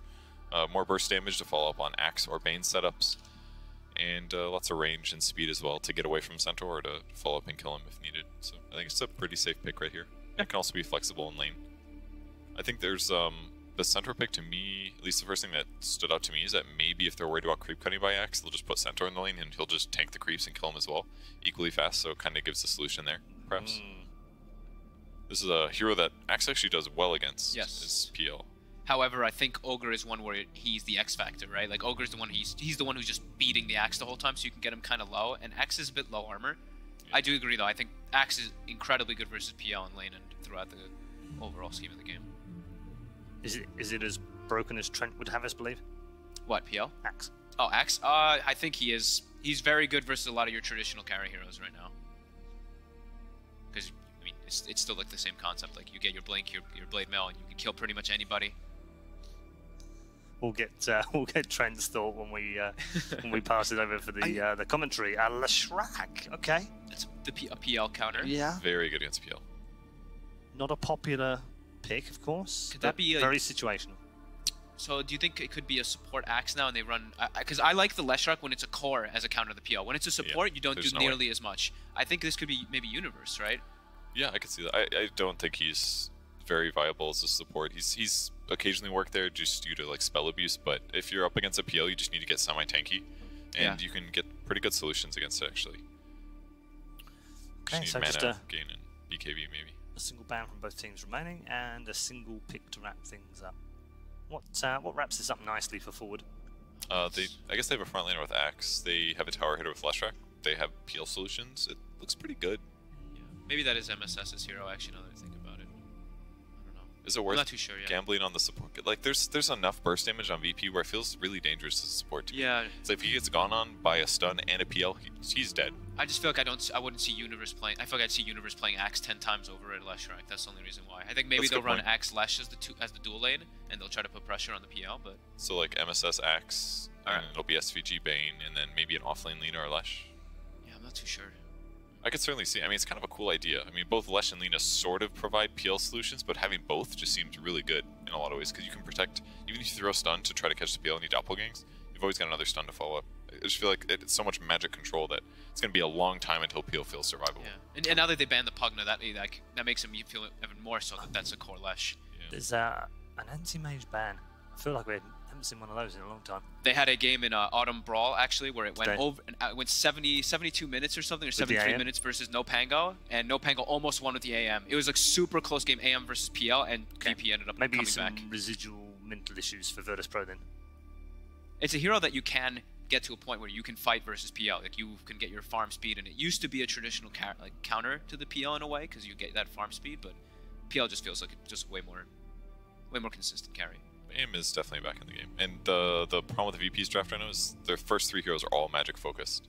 So something like an AM would have been extremely survivable outside of fighting PL, and he can always get away from PL. So it's a triple L from Forward Gaming. Lina, Leshrac, Luna. So Luna not very good at PL in much later stages of the game, but Lesh and Lina should be able to push him to that point, is one of the nice things about it. And something like a Luna Axe dual lane also sounds pretty good. Luna's kind of weak, can't defend herself well, but Axe Call can cover that. Luna can amplify Axe's damage. I kind of like this as a Centaur lane solution. I feel like it's going to be Luna Axe. They'll throw either Lina or Lesh mid, and they'll throw the other one as a core in the offlane is my assumption. Like, they can harass Peel quite easily with that. Maybe I Lina. think it's gonna be. I think Bane Luna and then Axe Lesh bottom. I don't know who's gonna play the Axe and the Lesh though. I think it's gonna be an MSS Lesh right for some reason. Even though I would like it more to be Universe. It's a mid Lesh. Okay, so support Lina. Okay. Yeah. Okay. MSS Lina. Okay, I like that better than Lesh support for sure, without a doubt. Wow, I guess no one really wants to play Zeus today. It's a good Zeus game. I mean, why not? It's a really good Zeus game. Yeah. It is Universe X. It's very annoying to play Axe versus Zeus. He's quite happy with that, I would imagine. It is a second consecutive Zeus game for him, though. We'll see how that one pans out. If the first draft was unconventional, that was a little bit more along the lines that we're used to, but it's still a bit out there, isn't it? A little bit, but we have seen Lina supports, not that bizarre. The Lesh is something that I think has been ready to occasionally join the meta, so I'm excited to see it. Yeah. But I just think the Zeus pick is really good this game. Like, against all these spell-casting, semi-low HP heroes, Zeus stays slightly out of cast range. He's going to bolt those guys. They're going to get bursted down in team fights if they get stunned once. I think the Zeus is going to be a little bit too strong in the mid-game. Okay, interesting. Fog, final thoughts? I think heavy emphasis. If the Axe has a really good game, then I think it's gonna be forward. But other than that, I'd still stick with VP. Yeah, yeah. Prove their worth as a defending champion, that's for sure. Right then, I think we're just about ready. This match is about to get underway. It is, of course, 1-0 already to Virtus Pro. Can they convert as the defending champions try to go 2-0 in their opening series of the day? We'll also get some thoughts on Axe from your commentary team, of course, which is Cap and Trent. That's right. Thank you, Paul. We will be talking about Axe. We're going to be talking about every hero in this game, too, though, of Virtus Pro versus Forward. In case you were wondering, Trent, you can talk about anything you want. Yeah, just no Axe throwing. The last time that was brought up, I didn't look too good. That didn't go so well. We'll cut that one. Yeah. So the question mark for Axe, for me at least, is it's all about the creep cutting shenanigans. You know, I went to do my research for this tournament like a good boy that I am. And I got about 5 minutes of replays before I thought, you know what, how do you beat this stupid Axe? So I just went and did lobbies for like half an hour. The answer is you don't. You just can't stop this guy from cutting. It's impossible. It's very frustrating. If you don't have Nightmare, Nightmare's it. Like, you Nightmare him, and then the creeps run by. That's like the only solution. So curious, just like, I love the way when Axes take the spin level 1, they cut a wave or two, get level 2, and then they turn that into the lane. So they want to bring that battle hunger over, actually pressure onto this PL. So those are the kind of questions I'll be looking for. See, the problem was, Trent, you weren't thinking outside the box enough.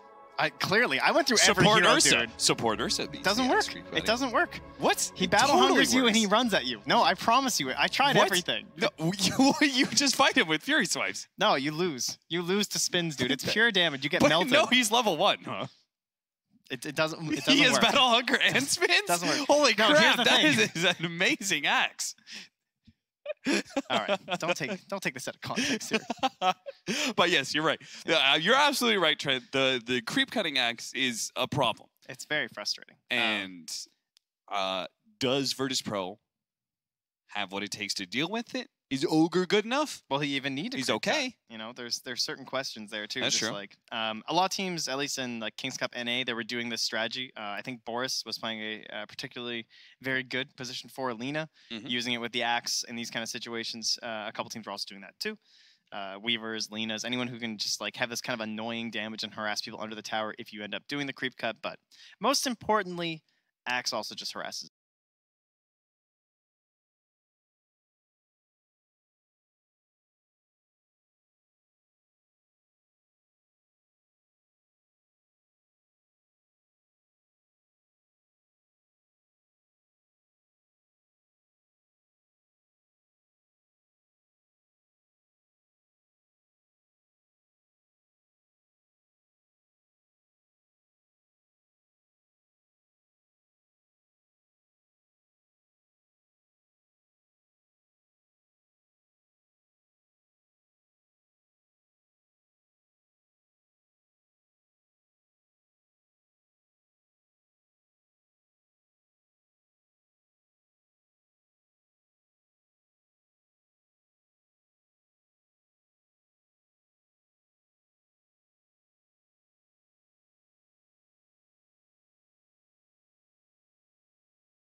even PL is just like, I don't know, it feels kind of weird because it's one of these heroes that like he's so illusion based, you know what I mean? That's like where like, all his damage comes from, and he's like such ridiculously high armor that reflecting the physical at him doesn't feel that strong, but I think it's because he realizes they kind of have damage issues a little bit because this Lina is a support. She's not like itemizing that way, so every little bit helps.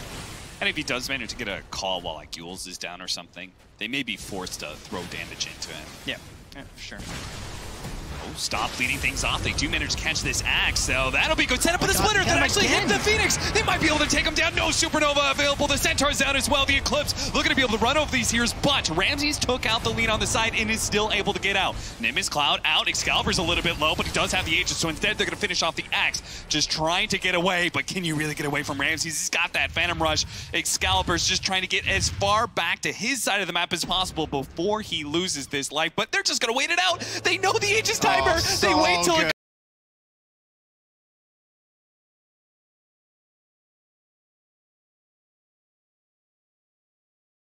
goes away. So good. Oh, that's perfect. Sure, they easily could have killed him twice there, but instead, they just played efficient. Yeah, I mean, you're not really sure, like, maybe buybacks are coming or anything like that, so just perfectly down there. Oh, the lightning bolt!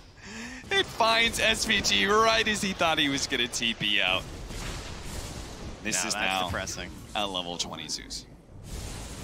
Oh, rough. Even got his last raindrop charge. Oh, that one hurts. So what that cost him? The buyback just on the Centaur War Runner? I think that's probably okay.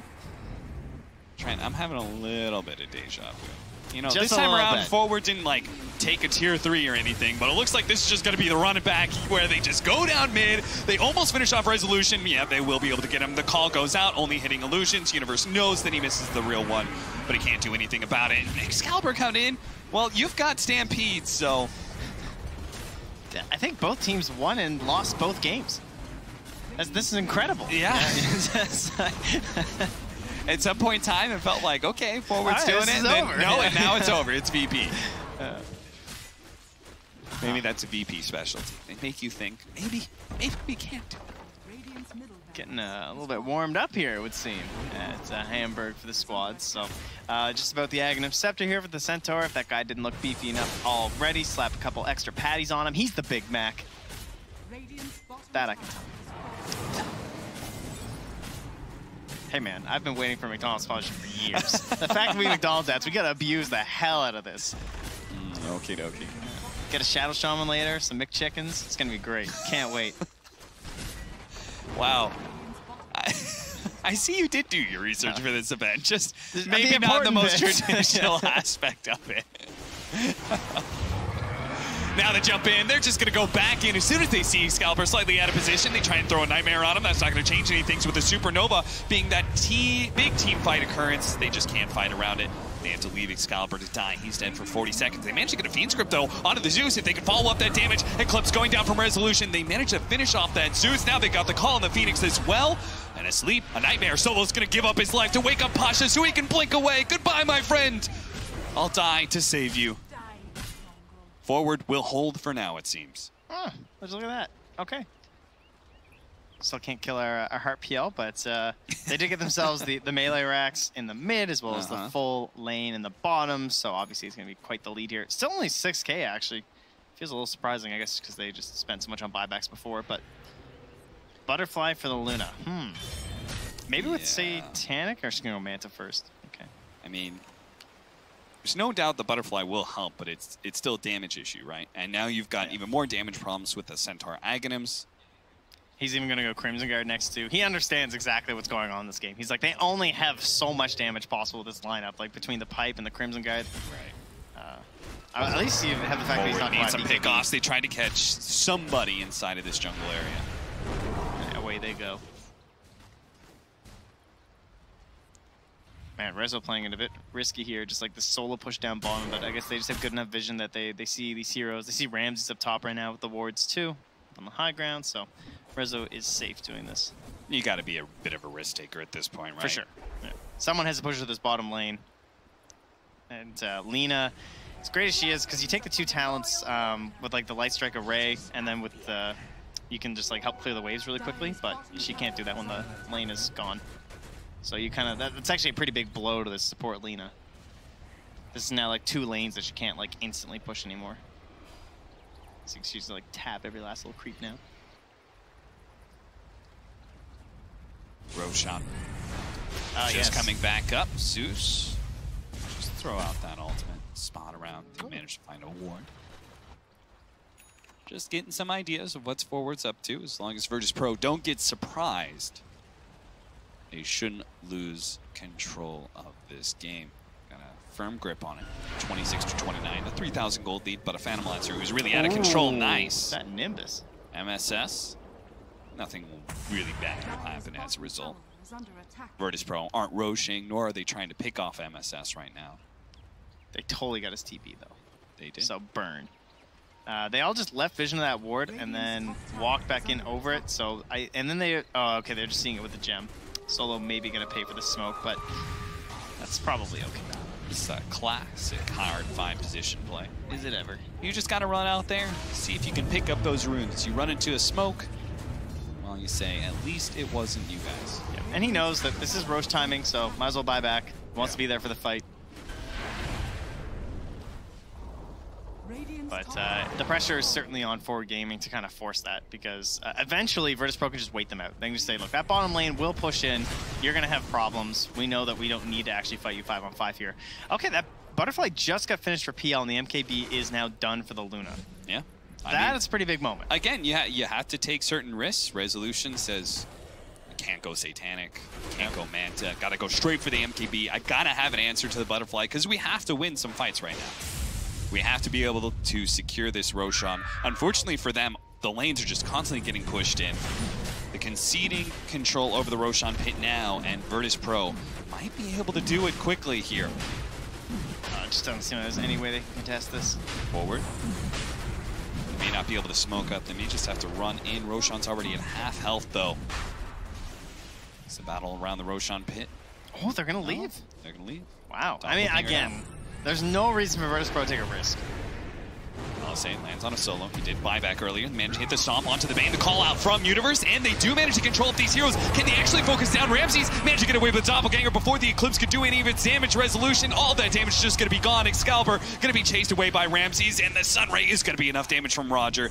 They've lost one of their big damage dealers without getting anything on the side of Virtus Pro. Great teamwork from Virtus Pro. You could tell, like, no one was so ready for that. He knew that if his Centaur and Axe or PL are going to collapse together like that, the Axe will blink in and it instantly goes.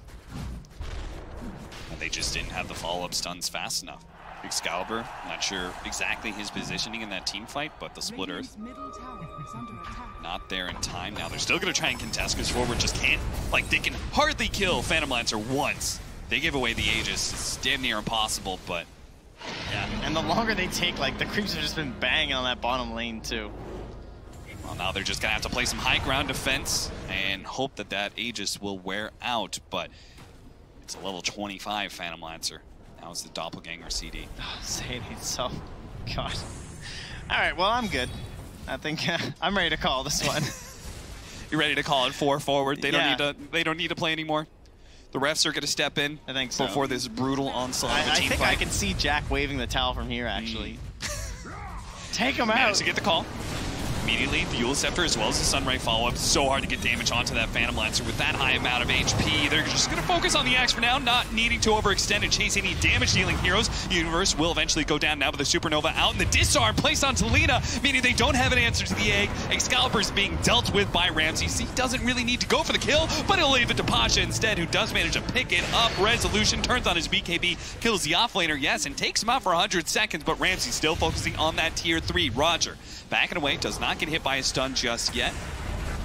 Ramses just going in. He's going to try and take out SVG. The rest of his team is backing up, but this carry says, I'll handle this all on my own. LSA going to be dodged once again by the Doppelganger. Lina dead now. 3 left. Only 2, actually, with the Nightmare going down on Resolution. He'll fall almost immediately and chase him all the way to the fountain. If you want Ramses, there's nothing that can stop you now.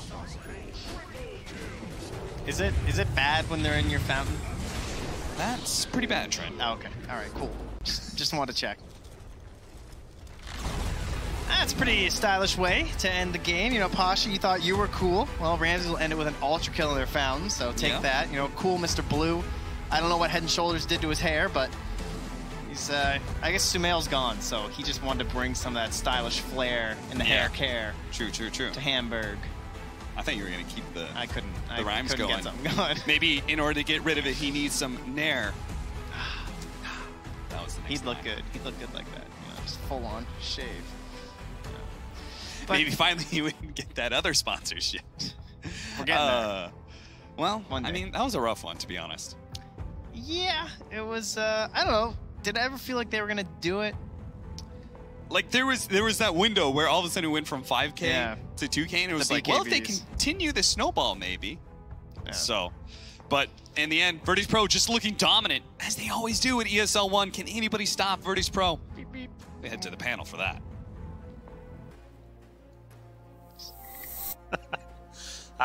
Other shampoo products are available, of course. Thank you very much to Cap and Trent for the commentary on that game. Virtus Pro, as Cap said, yet again, they come to ESL 1 and they dominate. They look unbeatable yet again. I know it's only game 1 or at least series 1, but my goodness, what a way to start. They are 2-0 and it looked pretty straightforward. Let's find out from Fogged and Purge whether they agree with that assessment. It looked straightforward, was it?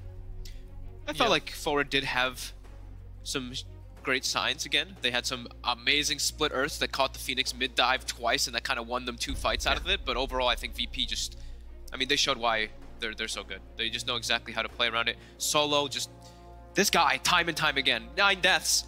Or more deaths, actually. I have 9 right here, but I think it's going to be updating. He tanked so many ganks. He literally just walked in and revealed a smoke gank time and time again, and he allows his backline to do so much. No one in Ramsey's just able to do so much just because all the information that's given by him as well as the Centaur. It was a little hard for Forward Gaming to take team fights, right? Because if they initiate on PL, they have to do a chain stun. If they initiate on anybody else, it takes a lot of spells to kill those heroes. And on their side, they have a bunch of squishy heroes on their lineup. And I think the reason they picked Luna is because if the enemy team uses Stampede and runs at them, they needed a hero that can basically bring team fight damage to the opponents. Because when you have all these squishy heroes like Lina and Leshrac, you need like a Ravage or like a ton of magic damage. So it kind of covered them in that way. But Luna definitely felt like a liability in a lot of cases in the laning stage. But at least it still gave them that. So it's like they needed to be a little bit farther ahead, or the Lesh needed to get his BKB at a good time.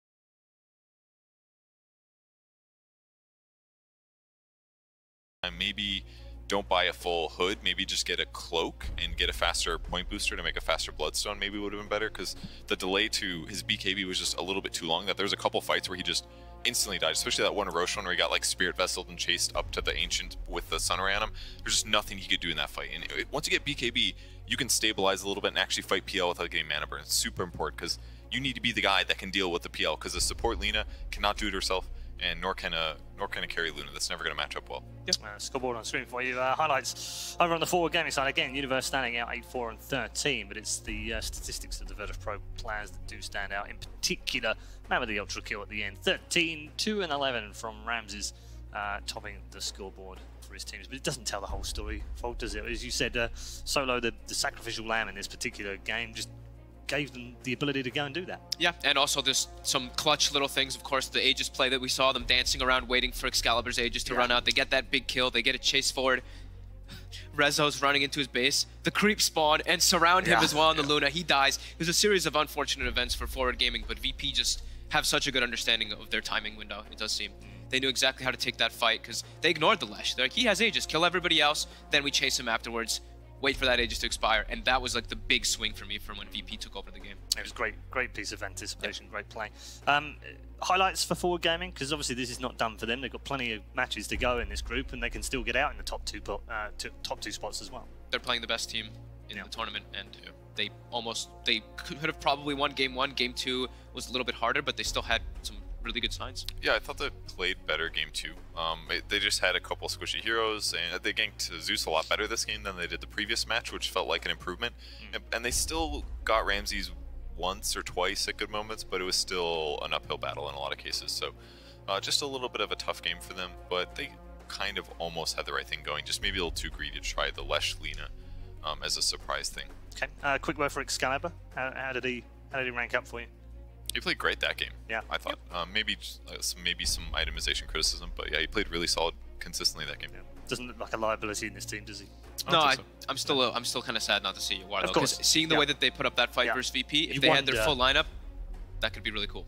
Yeah, that's a good point. Let's take you through our MVP. For this particular game, it is, well, it's the same man again. Is he on his way to another Benz? That could be one of those questions. It's Ramses who is taking the MVP in game number 2, just as he did in game number 1, for the ultra kill at the end of the game, and also putting up 13 on the scoreboard as well. Any disagreement from that? So I thought it should be Zeus originally. I think Zeus for sure should have gotten it last game, but looking at the scoreboard again, like, he actually had crazy numbers this game. I was focusing too much on that one bounty rune gank that led the double kill into the Roche fight for Forward Gaming, but he played excellent that game. Definitely a great game to have a PL, but yeah, solid play by him. Good itemization too. I loved his. I mean, the items are pretty standard, right? On the he shaved Manta. He did shave Manta. Valuable, good idea against all the nuke heroes. I mean, it's not that difficult, I guess, but still, he got it fast. I was impressed mostly with just how much he kept up in last hits while also keeping kill involvement, right? I think he had 60-something percent or 70. Yeah, high kill participation, and having like 400. Keeping last hits with the Luna is pretty difficult. Like, even if you're ahead on a PL, you can do it, but Ramses did a great job of just being ahead, finding the farm, and finding the fights. Okay. I did think no one did great with Nimbuses, though. They were fantastic consistently in fights. It made a big difference, but yeah, Ramses was better. All right, good stuff. God knows how they do it. Talking of gods, the man that played Zeus in both games is with Sir Action Slacks right now. Let's hear from No One. Thanks a lot, Red Eye, and indeed, I am here with No One. Man, great series. You guys always are winning these ESL events, going for those most Mercedes, and you're off to a great start. Thanks. Yeah, no worries. So, talk to me about Forward Gaming. I think that was your first time ever facing against them. What's the review? Any good? We faced them at the TI, actually. Oh! Yes. My mistake. They were like, I don't remember actually, Team Tech, but we lost, or, oh no, we won 2 as well. It was not easy, but we were pretty confident in our picks. Yeah. Speaking of not easy, that first game was pretty close. They were doing pretty well, and then what do you think? Did they kind of throw it, or did you guys just have a really good plan? We just have the best plan actually in this game, and we throw it at the start of the game. If it didn't, it would be easy for us, but they outplayed us so hard that we need just to have high ground. That's the only way how we can win, and it works. Yeah, you guys seem to be OG stuff. Oh, okay. Learned a lot of lessons from TI. Speaking of which, after TI, did you learn any lessons from them? What's the new VP looking like post-TI?